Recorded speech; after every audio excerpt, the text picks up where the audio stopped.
Boelter Jones, Pro Football Hall of Famer, top 100. Tyler Lockett from the Seattle Seahawks. DK Metcalf from Hey Burleson, you're watching NorbCam. NorbCam. You're watching NorbCam.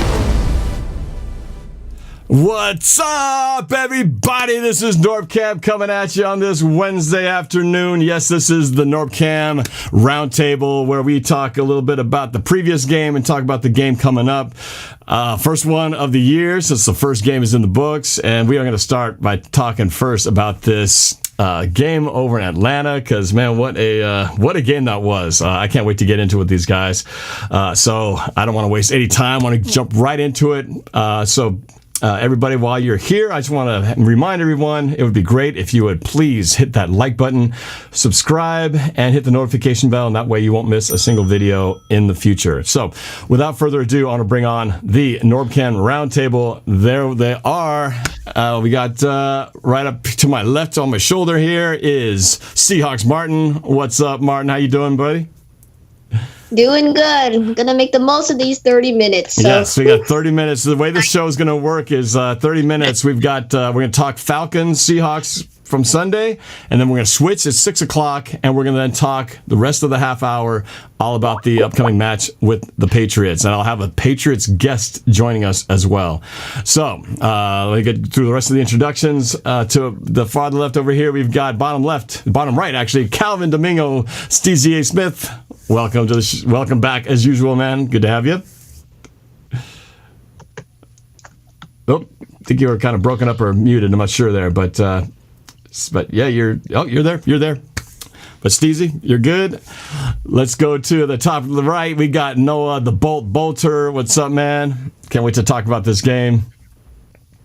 Man, I'm excited. Lots to be excited about. Yes. And last but certainly not least, Brian Abker, former sports radio KJR anchor, and I'm glad to have him and his awesome insight here. Brian, welcome back. Glad to have you on the show. Thank you. Glad to be with you guys.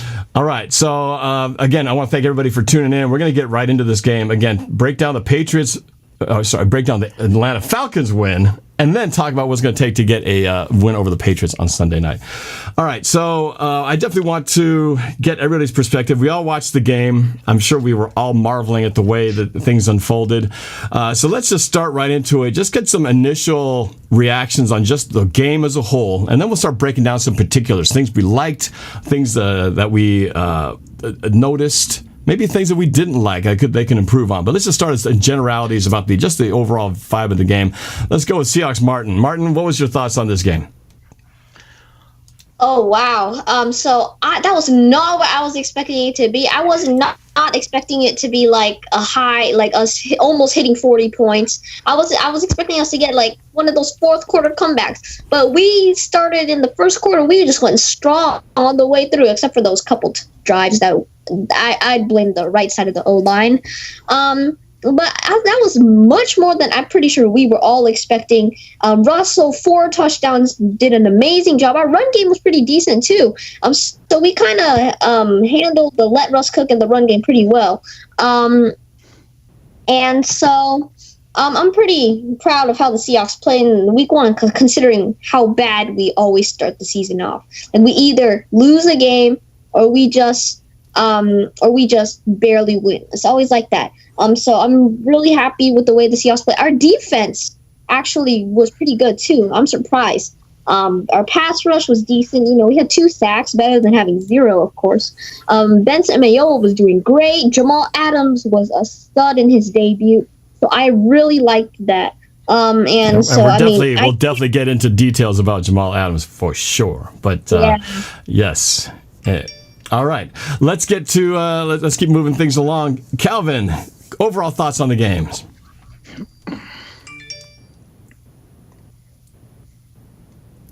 Calvin, we might be having some technical difficulties. Let's work things out here. Calvin's getting his camera worked out over here. Let's go to Noah. Let's go to Noah. Let's get your observations and generalities about the game. Noah. Man, we let Russ cook. How about for the first time? When's the last game that Seattle played that you guys can remember where we opened up the game with 3 straight pass plays. I understand we did have that sack that put us behind the 8 ball, but still, typically your first plays are scripted. So I'm just impressed that those plays were obviously on the play for Seattle. In the game, the leading rusher was Russell Wilson with 29 yards rushing. What does that tell you? That shows you how willing we are to go away from the run game. I don't think that's the formula for success. I don't think that's the formula for the Super Bowl. I do think we're going to have to run the football more, and that's going to be one of my keys for today's game when we talk, or this week's game when we talk about it. But for that game, for that matchup, their secondary was horrible. They had a lot of people in the box. They had some really physical defensive linemen, and I love the way that we were calling the game, especially situationally. Our worst call of the game, in my opinion, was that Travis Homer toss on 3rd down and 3, whatever it was, and it got stuck behind the line. As soon as it happened, I said, we have got to go for this. We're just beyond field goal range. We're still not in a good spot to punt the football. So Noah, I'm going to slow you down here because you're getting like real into details and getting to the critical stuff. I just wanted the overall general stuff, and we'll definitely get into dissecting things a bit here. But so I'm going to stop you there because I want to get Calvin a chance to talk here. So Calvin, let's get your general thoughts on the Seahawks game. Hopefully we got the technical difficulties worked out. Right. Yeah, I apologize in advance. For some reason, my sound wasn't working. But can you guys hear me? Yes. Yeah, you sound good. We can hear the crying baby in the background as well. So everything's working just fine. I'm sorry. Well, I was shocked. Obviously, to see us win in the fashion that we did. It was 31-12 going to the fourth quarter. It was a close game at halftime, 14-12, and then we kind of just blew things open. I love that 4th and 5 to DK. That kind of strengthened our lead a little bit. Russell Wilson has many touchdowns as he did incompletions. And even though our running game was abysmal, I don't think we needed it. Atlanta's offense, they piled up the yards, but I think a lot of people aren't taking into account the fact that a lot of those yards were garbage yards. I mean, as I mentioned, we were up 31-12 going into the fourth quarter. Like, who cares if they threw for an extra 200, 250 yards in the fourth quarter alone? I mean, the game was already out of hand. As you guys already know, Pete Carroll is usually conservative, especially with the lead. And so he was okay with giving up a little bit of yards. I'm glad I had Calvin Ridley because, I mean, he was one of the biggest benefiting factors of those garbage time statistics. But overall, I was in shock. I did predict the 31-30 Seattle win, but to score 38 points and to blow them out in the way that we did in Atlanta, we tend to struggle in Atlanta, especially at the beginning of the season. And so overall, I'm just super happy. I think that we still have a few things to work on. Obviously, our pass rush, we had 2 sacks in that game. We could definitely do a better job getting after the quarterback. But all in all, I was ecstatic. I'm pretty sure as we all are. And I think it's a sign of things to come. All right. Let's get your thoughts, Brian. Quick general views, and we'll definitely get into the details in a second. But yeah, your take on the game. Yeah, for sure. I mean, come on, man. That was awesome. It was such a fun game to watch. Any Seahawk fan out there was just going out of their mind in that first quarter. It was so much fun to watch Russ do his thing. The second quarter is something we have to have a conversation about when we get into the details. We can talk about Jamal Adams. We could talk about Benson Mayowa. But for me, I had mentioned last week that I thought the offensive line was going to be the main problem, the main thing to watch, the main downfall for the Hawks. And they were at the beginning. You could see that they were not used to the situation, but it really didn't take them long to start gelling. And as the game progressed, you could actually see that right side of the offensive line get a little bit better. And that's what we're going to see all season long, is we are going to see improvement over improvement each and every week from that offensive line. So, I mean, shoot, I couldn't be happier with the way this team started.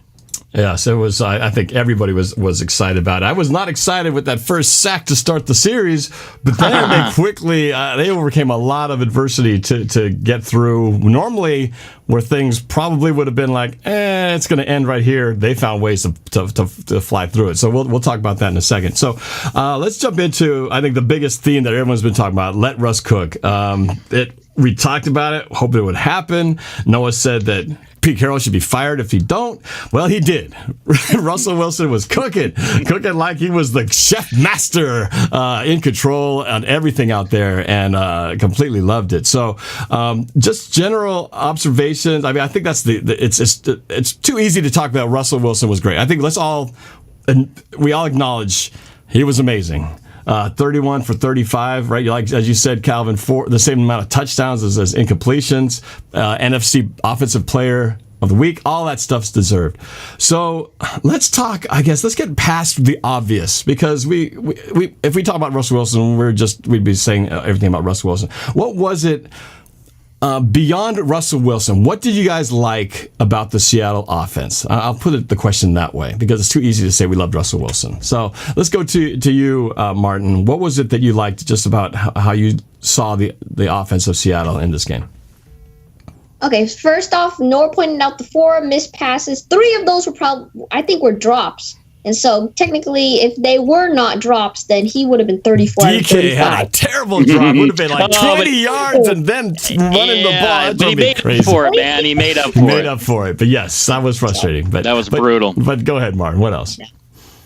Yeah, I liked how our team played. Our wide receiver was pretty good. Greg Olsen actually did pretty decent during the game. I'm trying my best not to mention Russell Wilson here, but it's too hard. As for our O-line, was okay. I mean, the left side and the center kind of held up, but for the first few possessions, you saw our right side, and my dad and I were watching the game. We pointed it out. We're like, what the heck is wrong with the right side? I understand it. I mean, you have a rookie at right guard. You have Brandon Shells filling in as a backup for Cedric Ogbuehi.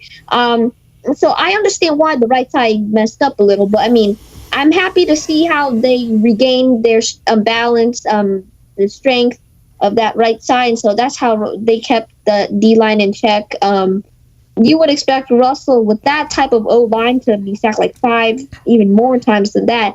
But yeah, I really liked how our offense played.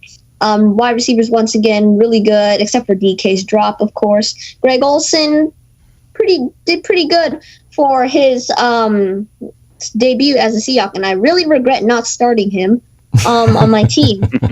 And so yeah, I think that's just really how it went. I really liked how our offense played.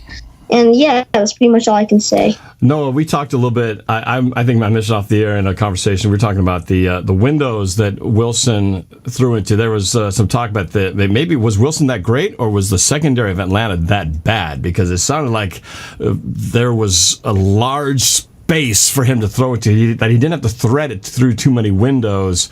I think you seem to maybe think that's not necessarily. You didn't agree with that point. What's your thoughts on that? Is this great Seattle offense or bad Atlanta defense, Noah? It was a combination of both, but when you put a great chef with great ingredients, you're guaranteed to get great food. And that's what we saw on Sunday. He has all the weapons, Russell Wilson does. And the play that specifically we were talking about, when talking about, was Russell really dissecting the defense, or was it kind of just easy for him? I looked to that touchdown pass to Greg Olsen, and Norb, I wasn't watching when for the entire stream where you reacted to the game, but you told me you were pointing it out.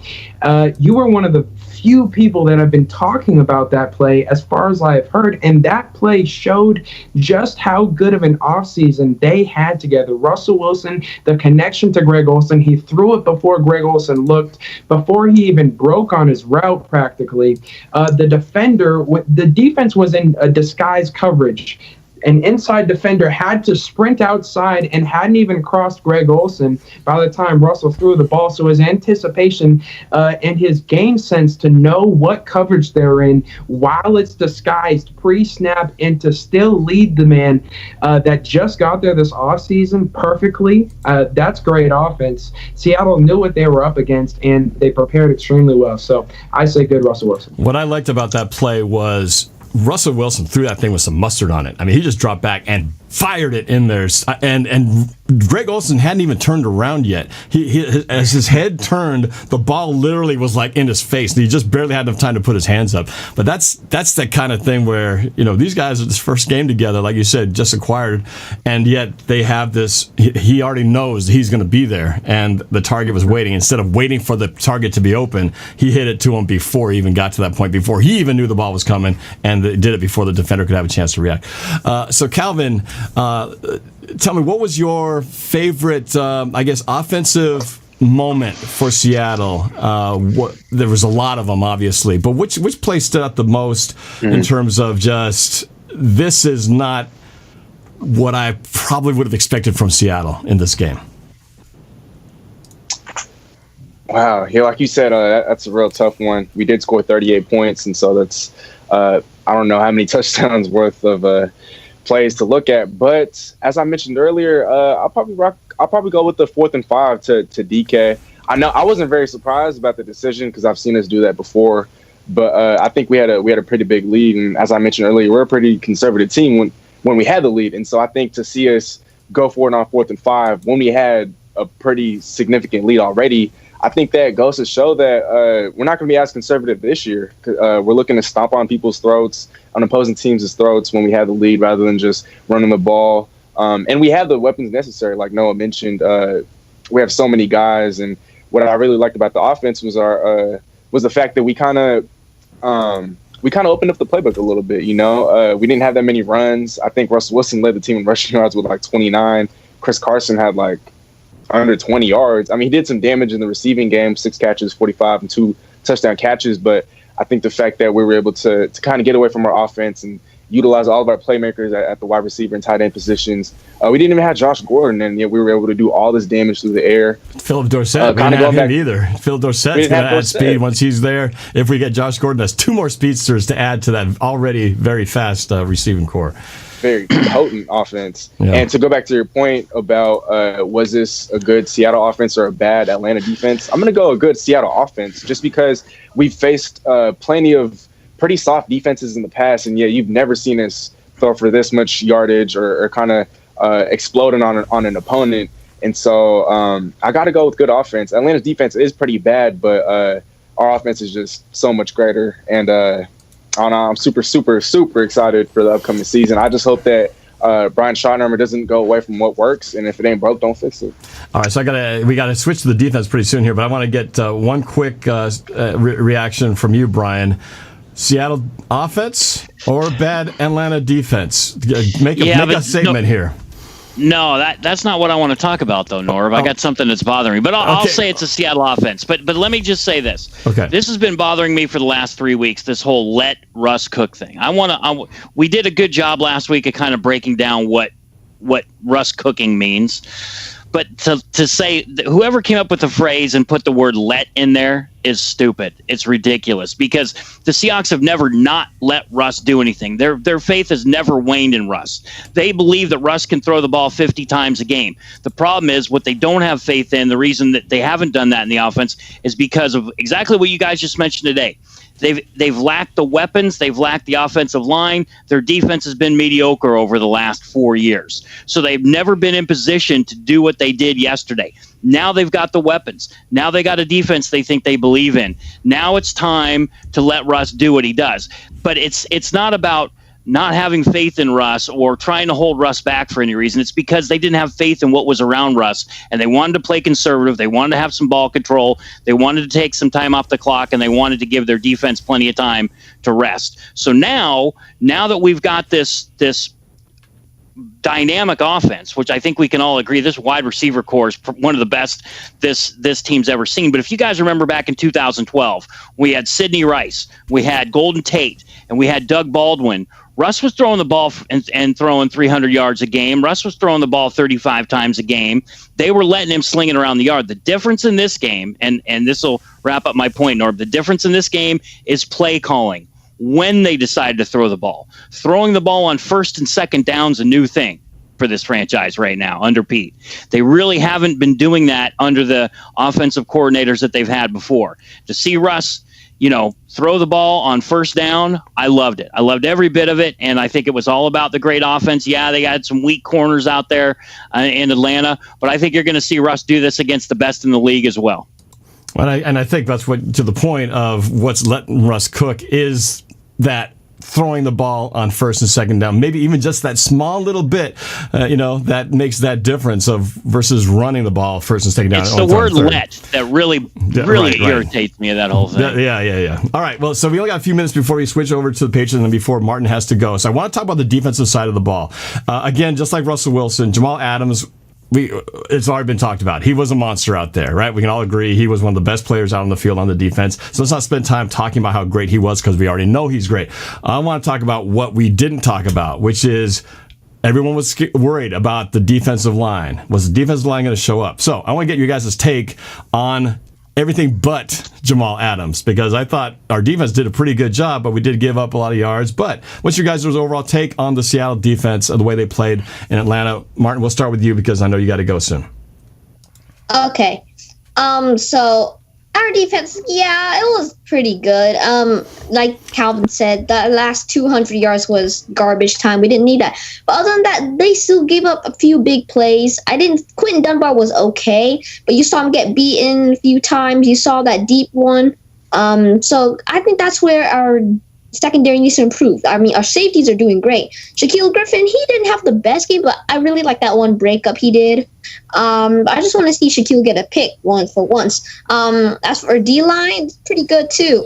Except for most of the time, it was a little hard for them to get past that. Not defense. Oh my gosh, the offensive line of Atlanta, and so that was hard a couple times, but at least we were able to get to Matt Ryan a couple times, and so that was really good. I was happy to see 2 sacks, not 0 sacks, like pretty much all the time last year.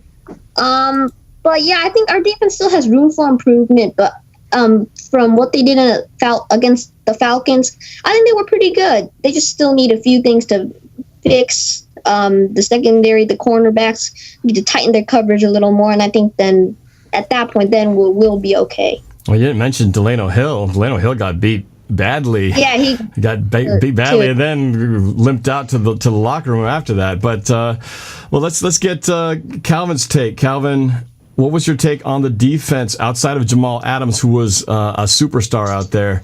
Did you like what you saw?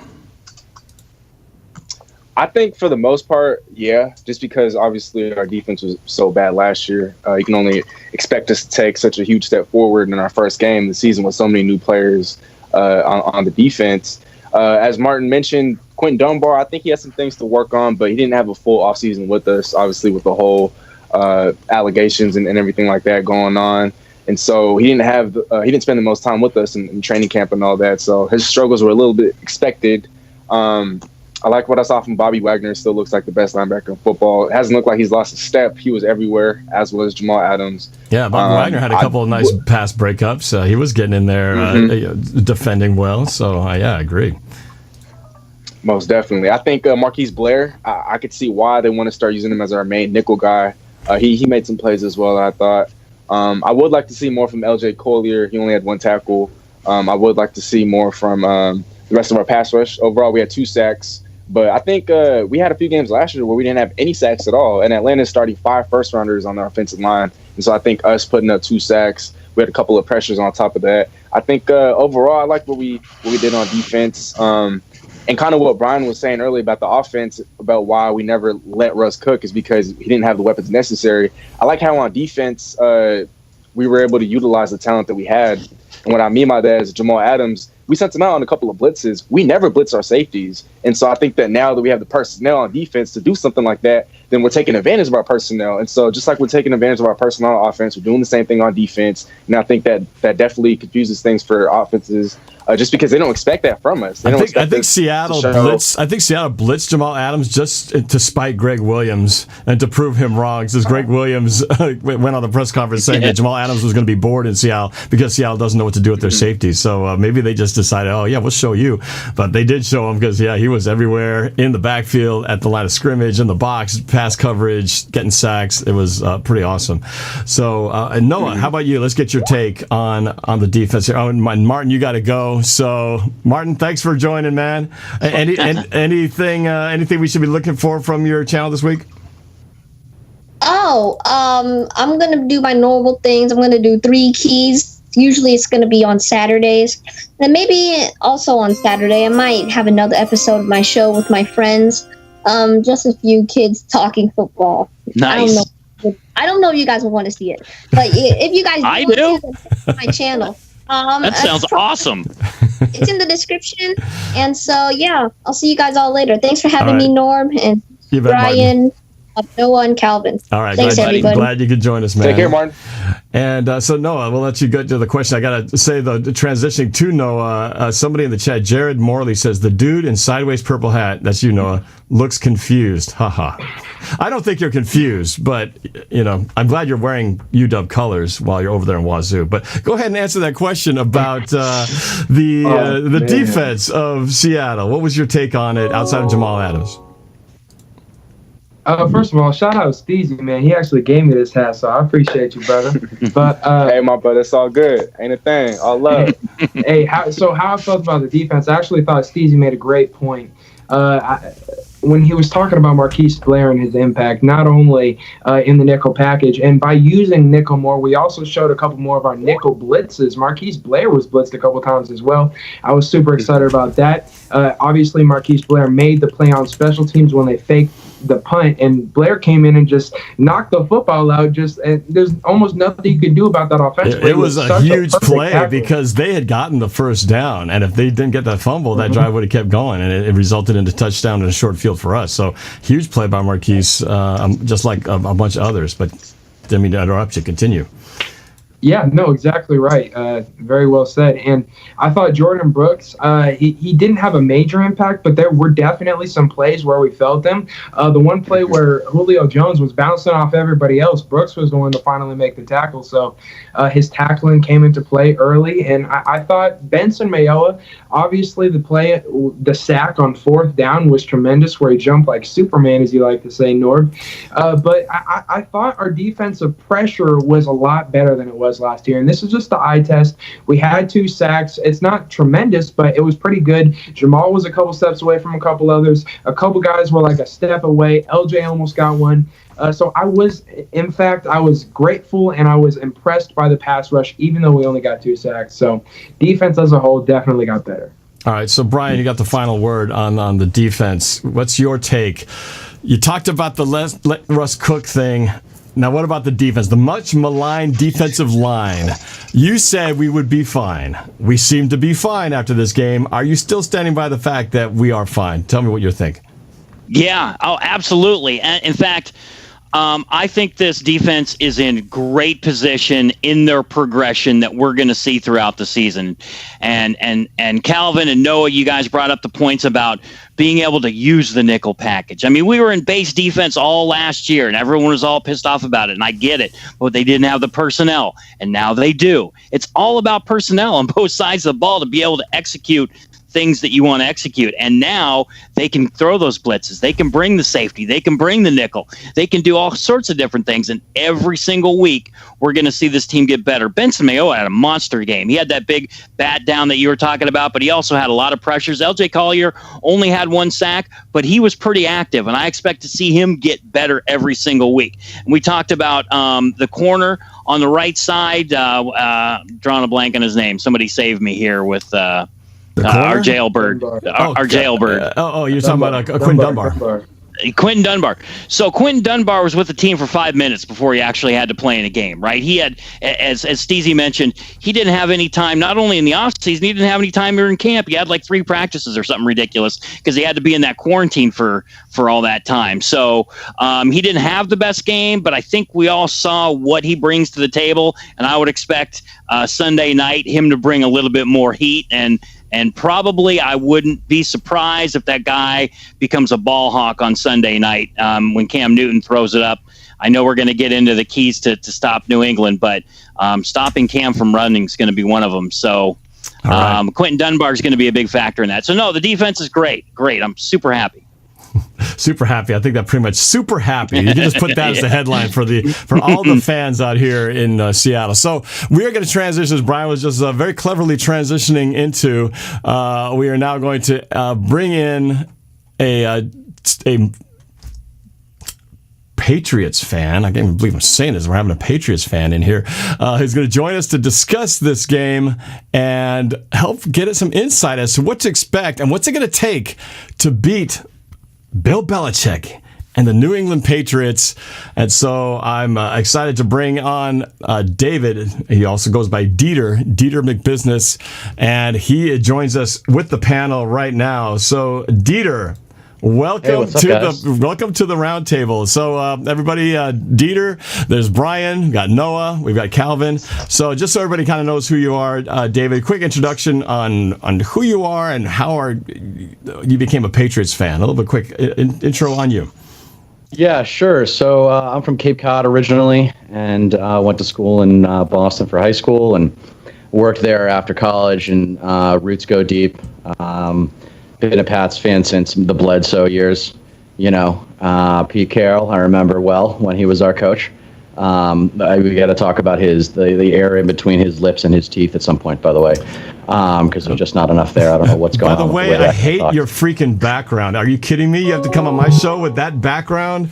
Come on, you know, man. I was hustling, dude. Sunday I was night hustling, football, man. Sunday night football. I don't know what the over/under is. How many times they're going to play that the deal. play? Yo, Probably I'll 50.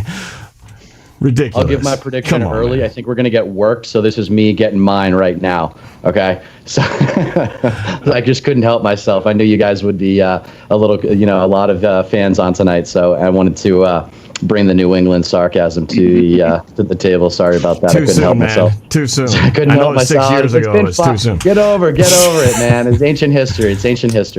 But anyway, yeah, I moved out to Hollywood in 2010. Been working in the movie business ever since. And thanks for having me on, Norb. This is awesome. You guys are, for the rest of you guys, just so you know, I concede that the Pacific Northwest is a much kinder, gentler, friendlier, warmer place than my heritage in New England. You know, you guys are good Lucky people, for you, because you probably would have been kicked out the show already by now. But anyway, it's good to have you on here. We have collaborated before, so Dieter is no stranger to this show. We've done many collaborations over the years, and one earlier this year.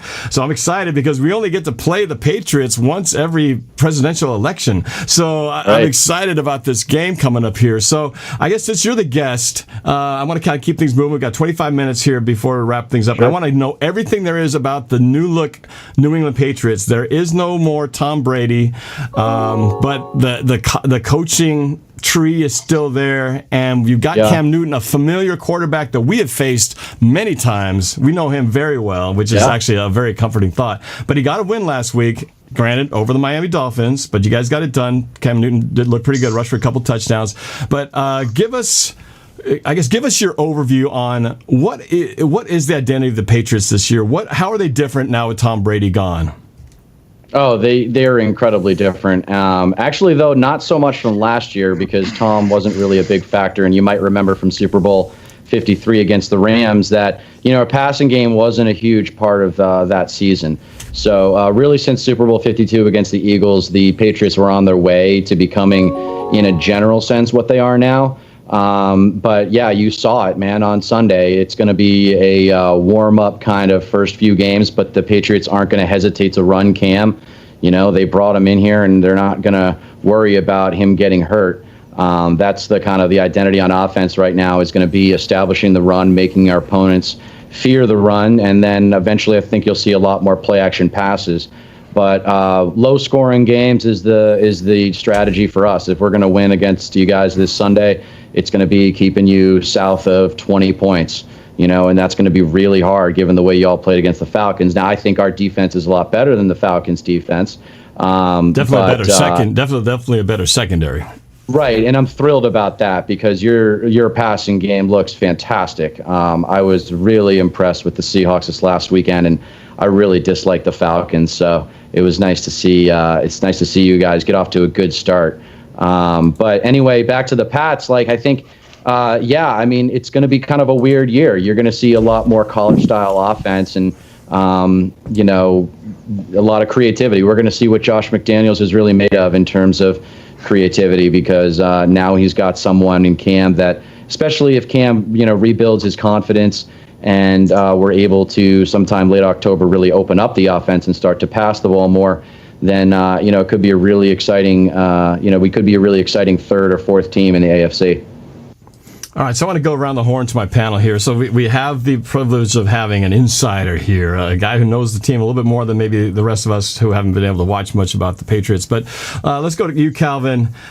What's your thoughts on facing the Patriots on Sunday? What do you think is the key for us being able to get a win and to defeat Bill Belichick. There's no Tom Brady, but Bill Belichick is still the guy who's been there for umpteen years. We still got to get past that guy and all his clever little schemes. So what's it going to take, Calvin?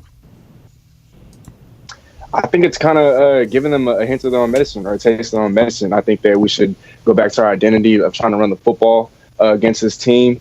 You look at their secondary, obviously, like you mentioned, Stephon Gilmore. He was phenomenal in that game against Miami. He showed why he's the reigning Defensive Player of the Year. You also have the McCourty twins. Bill Belichick's coaching up that secondary. And so while we do have the weapons that we have, I think that we'd be smart to try to run the football a little bit more. I think another key would be to try to contain Cam Newton, because other than Cam Newton, I'm not really scared of anyone else on the offense. None of the running backs really concern me. There's Julian Edelman.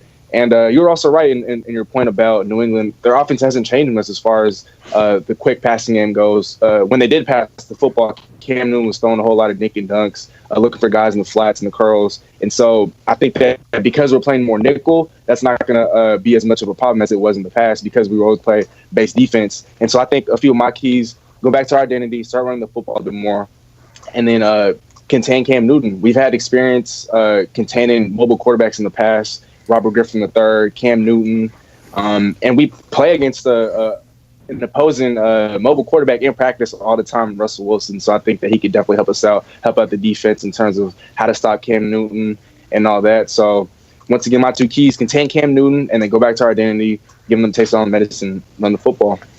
I worry about, you mentioned Super Bowl 53, and there wasn't much offense in that game, but there was one guy who kept wrecking everything in that game for the Rams. It was the Julian Edelman show. I mean, and that guy still, to me, I still have PTSD of what that guy has done to us in the past. Julian Edelman is just a little dude who always finds a way to get open and is just always running around when nothing else works, just jumping off to Julian Edelman. He'll find a way to get a first down. Drives me nuts. So I hope we find a way to shut him down, because I'm more afraid of him than I am about Cam Newton running around, because I think Jamal Adams is going to take care of him. But I don't know. What do you think about this, Noah? What's your thoughts on the keys to stop in New England? Pretty much the same thing that Calvin said. Julian Edelman's getting old. He's on one of my fantasy teams. I'm sitting him this week. I don't think he's going to have a great week. I think the thing with New England is that Bill Belichick, every single year, they try and take what you do best and they try and make it so that you can't do that. They make you one-dimensional, if at all possible. While I don't think this New England defense is going to be capable of making us one-dimensional, after watching our Week 1 performance, if I were New England, I would try and stop our passing game. So what does that mean? It means we have to run the football more. I completely agree with Calvin, and I'm sure Brian's going to agree with the same thing. We need to be able to do everything. We need to be versatile offensively. Last week we were pretty one-dimensional with the pass, but it worked out for us and it worked great. So this week I think the formula is going to be offensively run the football more, and then defensively, like Calvin said, Cam was their entire offense, about 155 passing yards last week, as well as 75 yards on the ground, led their team by far. Sonny Michel, like he said, about 30 yards. So nothing impressive outside of Cam Newton. And watching Cam Newton, I remember I had a neighbor over for the game. We were just talking about how slow he really does look. Even though he had 2 rushing touchdowns, they were a slow 2 rushing touchdowns, and they were a dedicated 2 rushing touchdowns to him in that offense. So I think we can contain Cam Newton defensively, offensively, run the football. I don't know. The thing is, Cam Newton's so big that for every one of his strides, I think Russell takes 2. So he doesn't look like he's fast, but he's just like, I bet if I was on the field and I saw him coming my way, I wouldn't want to get in his way. He's a big sucker, right? He's like a tight end running down the field. So I don't know. I don't think it's about speed. It's about the fact that this guy is just hard to bring down once he gets the momentum going. Brian, give me your thoughts on what's it going to take. You've been watching this team for a while. Seahawks, the Patriots from the old days, man, because we go back some years, just like Dieter does. But give me your take on this new look Patriots and what we need to do. I think the all-time record between these two teams is like 9-9 or something like that. We always think about Super Bowl 49 and 2015 and those losses, but there was the 2012 win where Russell Wilson had 293 yards and 3 touchdowns. There was the 2016 win in New England. That was a big deal. So this has become an interesting rivalry over the last several years. All great games and close. Oh yeah, all great games. And you have an iconic coach in Bill Belichick, and that's one of my keys to this game. Pete Carroll has to figure out how to outsmart Bill Belichick, which is one of the most difficult things to do in the NFL. But Bill's going to look at this film. He's probably broken it down 300 times already, the Seahawks-Falcons game, and he's got every single weakness, every single play that they can run, every single thing that they can do defensively against the offense. So Pete has got hopefully he's in counter-attack mode. Containing Cam Newton is definitely the key on the field for me. And also, let's not forget about Sony Michel and James White, because those guys can be pretty deadly if they're used correctly, and I think they both are in a position to be used against the Seahawks. So I almost expect to see New England come out and run the ball more than maybe we would think that a New England team would do. So let's finish this sentence here. The New England Patriots will win if, I'm going to go back to my Patriots fan, Dieter. The New England Patriots are going to win this game if, and how do you answer that? If you can keep the Seahawks from scoring more than 20 points. And how do you do that? What's the key to stop Russell Wilson? Okay, so time of possession. You guys are, I think, I forget the guy's name we just talked. Sorry, what's his name? Which one? It said that one of the Seahawks player? My bearded friend in the upper. Oh, yeah. My name's Brian. So hey, Brian, sorry about that. No, don't worry about it. It's all good. It's all good. I'm horrible with names. I won't forget. So I think he's right that we will run more than you expect us to, because the philosophy that's stuck around with the Pats is third and manageable. We've talked about it before, and Norb is, with respect to play calling, a lot of offensive coordinators can get ahead of themselves and impatient and call risky plays when they don't need to and so forth. And the Pats, because they're disciplined and don't give up penalties too often, don't shoot themselves in the foot too often, they're not afraid of 3rd and 5 or less. So I think you are going to see a lot of runs out of 1st and 2nd down, and just kind of accepting it if we're winning the field position battle if we can't get it on 3rd down. So you'll see conservative offense, I think, especially because it's week 2 and it's the preseason still. So the time of possession, though, I'd say running the ball to dominate time of possession would keep you guys under 20, because y'all are going to put up points. I mean, we'll have to hold you to field goals, right? Dieter, that's going to be the strategy. How is the Patriots' run defense? We know about their secondary, but how's their run defense? Not nearly as good as its secondary. It's just not. We've tried to improve it, but it's clear that the personnel is just not as strong. But one thing about the Pats that is you got to keep in mind, and your guests alluded to it earlier, whereas you can evaluate personnel, and you should also evaluate coaching and strategy and tactics. But with the Pats, the personnel almost doesn't really matter, because there's so much creativity and so much thought put into the game plan. We have scripted plays. We were like one of the first teams to do that, where regardless of the outcome of the previous play, we know what we're going to run in the next play, so we keep a rhythm up. I think Cam's going to be perfect for that style of offense. And you might see some of that this weekend. I mean, we're going to have to pull out some tricks, man. On paper, it's interesting, the challenge you say Belichick is so intimidating. You got to say Pete Carroll's got to outsmart Bill Belichick. I actually don't think so. I think your players just need to out-execute us and not make mistakes. I think we win by winning the turnover battle, in addition to time of possession. But with Pete Carroll, I think he's so good at his strength is, from my perspective, is his ability to evaluate talent. And you guys got a lot of good talent. You're finally healthy coming off the offseason. I know how many injury problems y'all had last year.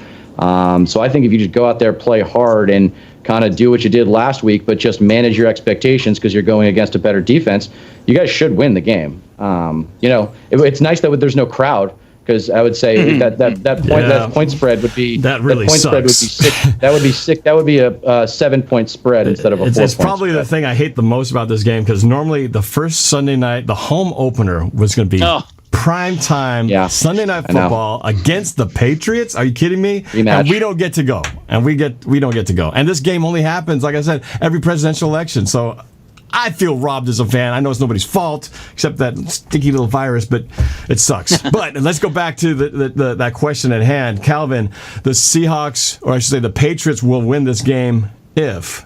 Finish it. If the Seahawks implode, I'm with you there. I don't think New England really has a chance of winning this football game. If you look at our record on primetime football games, we're, I think, the best in the league. We're so much more talented. We have the advantage at nearly every position.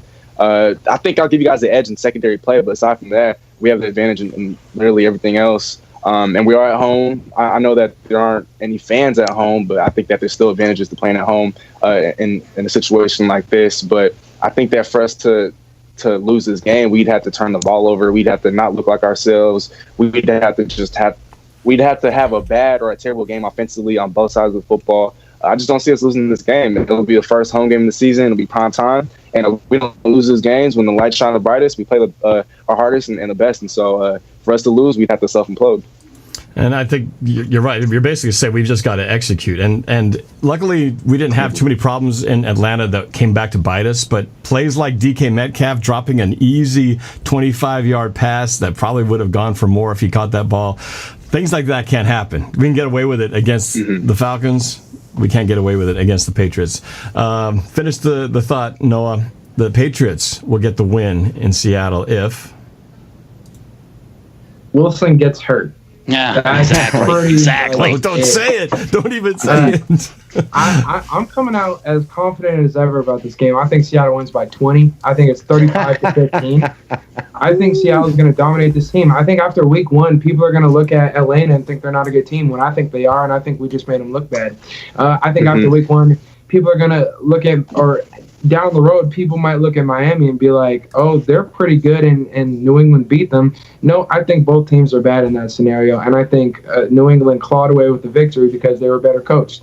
In this game, I really don't see how New England can win this ball game. I don't think they have the rushing attack to demolish us. I'm surprised Calvin even said he thinks their secondary has played better, considering Calvin thinks our secondary is the best in the NFL. And I agree with you, Calvin.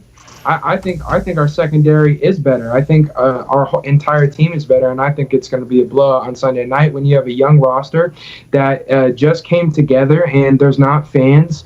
Everyone's going to be tuned in watching this game. I think they're going to be tuned out by the third quarter because it's going to be a blowout, and I think we're going to show the NFL world that Seattle is really here to play this year. I like your confidence, man, coming out bold, 20 points. Brian, finish the question. Or the statement, the New England Patriots will come away with a win if... Well, Noah hit the nail on the head. So, aside from that, if Seattle turns the ball over 3 times. Simple as that. Turnovers. Turnovers will sway the game. That's a very good point because... I think it'll take 4. I love Noah's confidence. I love that. I do too. I'm never that confident to ever give Seattle a 20-point lead, a 20-point win.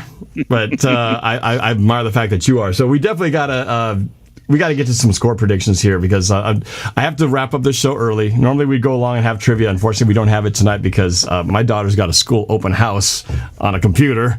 Go figure. I don't know how it's going to work. How's the open house going to work on a computer? Sounds like a closed house to me. Yeah, I don't get it. We're going to do something on the computer. But anyway, before we wrap this up, I got to get score predictions. We'll start with our guest and work our way back towards Brian. So, Dieter, you came in saying that you put that nasty, ugly, just insulting image behind your head there, but you said because you were going to basically be admitting that the Patriots are going to lose this game. So, give me your take. What's the final score on Sunday? Yeah, this is our New England love language right here, is the photo behind me. I think you're looking at, 28-20, maybe 31-20. I mean, I don't think it's going to be a 20-point blowout. Like, there haven't been that many blowouts of the Pats. Even, we lose games, but we don't usually lose them by more than 10 points. So, yeah, I mean, like I said, I don't expect to win.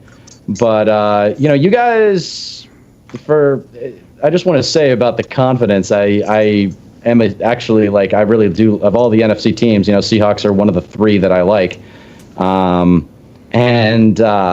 would just be careful because y'all do have a history of penalties and turnovers and discord and, disorganization on the field. So, you're off to it's week one, and I think this will be a true test. Like, if your confidence very well might be justified, but I think the Pats, probably got like a 33% chance of winning this game, or maybe less, maybe a little less. Okay, so 28-20. 28-20. Sorry, I monologued. I'm sorry. No, 28-20. Okay, all right. And you said, we do have a history of penalties and stuff. But Jermaine Ifedi's not on the team anymore, so that's already 5 penalties that we don't have to worry about this time. So let's go to Calvin. What's your score prediction, man? See, I was going to say that, Norb, if you didn't say it. But real quick, the Ravens did destroy New England last season by 17, 37-20. And I think that we can kind of look to that game as to what to expect this coming Sunday night. I don't think we're going to win by 17, but I think the way that Baltimore just utterly destroyed New England, they had all the personnel. Dante Hightower was playing, Patrick Chung was playing, Tom Brady obviously was still on the football team. It just doesn't happen that often, but yeah. It doesn't. It really doesn't. But I think that a team like Seattle, with the offense that we have, the weapons that we have, just how explosive we look in week one, obviously we're not going to score that many points, I think, but I think we're going to score in the 30s. I think 31-17 Seattle. Yeah, so pretty close. Okay, all right. Noah, let's go to your score pick. I know it's 20 points or more, so I want to hear how this thing shakes out. Yeah, what is it, 40s? I think it's 35-7 until they get a garbage time touchdown and a 2-point conversion. So I think it ends up 35-15. But I think I'm so serious about this with the way that the emotion behind our team last week. I saw with Jamal Adams on our defense a belief that we haven't seen since Russell Wilson came on offense. And it's literally the same mentality in that locker room right now. They believe in themselves. They want to win, and they are going to in dominant fashion. All right. I love it. I love that. Brian, let's hear your score prediction. Man, I love it, Noah. I love that. And normally I'd be with you. I'm tempering my enthusiasm because I know when you're a growing team, you got a bunch of guys that are new in positions, that there's a regression period. Whether it's this week or 3 weeks from now, there's going to be a week where they regress a little bit before they take the next step forward. But I still think that they're going to go ahead and handle this game 29-17. All right. Well, I guess I got to put my prediction out there. If you've already seen my music prediction video, you already know what I have to say about this game. But I do predict Seattle's going to get a win. I was wrong about the Falcons game. And yes, we did destroy them, although I think that game could have been closer. But I said we were going to lose to the Falcons. Way wrong. Happy to be wrong. But this time I'm saying Seattle's going to win. And I say the score is going to be 28-24. Oh, wow. The Vegas prediction. See what I did there? Is that what Vegas is predicting? Hey, I'm just doing that for poetic revenge, man, because of that wallpaper that you have behind you. But I don't know if it'll be that close, but I'm the kind of guy... See, I don't like to get all cocky and braggadocious about things. So I like to go into things with sort of lower expectations. See, I say Seattle's going to lose to the Falcons, and then we blow them out, right? So if I say it's going to be a close game, 28-24... I think the margin could be higher. So I like to set my expectations low so I can come away really blown away by how good things go. So on the record, 28-24, Seattle wins this game. So hey, Noah, listen to this man. Temper your expectations, brother. Because and don't ever go to Vegas and go near the sports book during the NFL season. Yeah, emotions can get the best of you for sure. All right, so before we wrap this up, I want to give everybody a chance to quickly shout out their channels and say where they can find you. So Dieter, as the guest, you go first. Tell them real quick again where they can find you and what you're all about. Sure. Thanks for having me, Norb. So my internet name is Dieter McBusiness. So that's BIZNESS. And I have a podcast called American Wasp, where we talk about how the status quo in America came to be and how to change it. So there are a fair amount of politics, fair warning. I am a progressive, but even if you're not, I think you'll find my brand of political commentary entertaining and insightful. All right, Dieter, thanks for the information. Calvin, you're next. Yes, sir. As always, it's always a pleasure for being on here. Norb, thank you so much. Before you show me some love, show everybody here some love. Show my bud some love. Noah at DJ Squabo on YouTube, DJ SQUAVO. And you can find me on YouTube, Instagram, Facebook at Steezy A Smith. I got a video coming up this weekend, 3 keys to Seahawks victory against the New England Patriots. I think I'm probably going to start a new segment where every single weekend I'm going to drop a video about the 3 keys to Seahawks victory. I do got to shout out Noah for that idea. So appreciate that. And last but not least, if you guys want to copy yourself some Team Steezy merch, I got another shirt right here. This one's in yellow. So if you guys want to maybe cop a tee, hit me up on Instagram, send a DM. I'll be more than willing to give you guys a promo code just so you don't have to pay the full price. And that's it for me. All right. Steezy out. All right. Noah, you're up. I got a video dropping breaking down why I think Seattle blows out New England and what it's going to take for Seattle to do so, as well as going a little bit further in depth than we were able to go today on what really happened last week at Atlanta and why I'm so confident in Seattle moving forward. So that video is dropping tomorrow. I just started my show this past yesterday, on KUGR's radio station, so super excited about that. Nice. Show us some love at the KUGR Facebook page. Subscribe to my channel for the show that we have coming up this Saturday, man. Just the Bolt regularly, of course. It's going to be a whole lot of fun talking NFL Week 2, as well as NBA playoffs. I talk a lot about basketball, too, not just football. So the Clippers losing, big deal. Videos coming about it. Stay tuned. All right, and last but not least, Brian.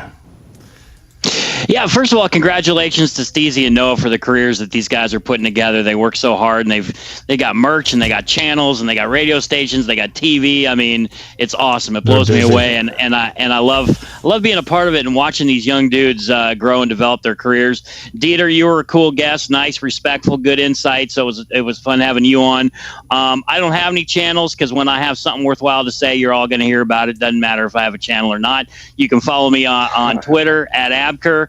And also, Norb, I thought we were going to hear back our score predictions from last week because I think we all did pretty good, and who knows how often that's going to happen. Oh, yeah, that's right. Well, at least we were, except for me being wrong predicting that we were going to lose. Everybody was right. We all guessed it. I think they all exceeded our expectations. I don't know who was the closest. Was anyone close to that score? Oh, I was. You were? I have to check that. Sorry, we should have had the official.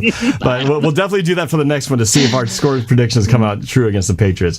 All right, that's it. I got to go. I want to thank all my guests for being here, and for everybody who was watching and who was in the chat. Thank you for your support and for watching our show here today. Please hit the subscribe button, like, share to all these guys' channels, and of course to yours truly, mine. It is greatly appreciated. Everybody will be in touch, and again, you can watch my live stream of the game on Sunday. I'm going to be doing that with the Zoom call interaction. It's going to be a lot of fun at home, but we're going to be cheering the Seahawks on no matter what Sunday night when we take on the Patriots. Until then, take care, have a good rest of your week, and go Hawks. Go Hawks.